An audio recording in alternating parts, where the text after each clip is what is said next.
everybody, Marjan here from Firefly Craft. If you're anything like me, you're wishing that the warm summer days would last forever. So today I'm wearing my watermelon shirt and we're going to do a swimsuit project to celebrate just how fabulous summer really is.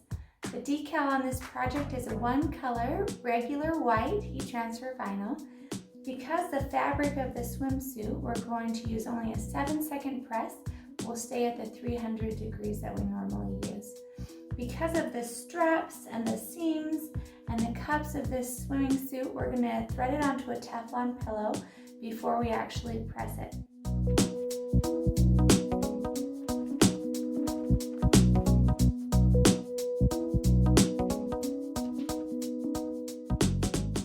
Remember when you're using a Teflon pillow that you need to reduce the pressure on your heat press. Mine needs to be almost all the way loose in order to fit in the Teflon pillow.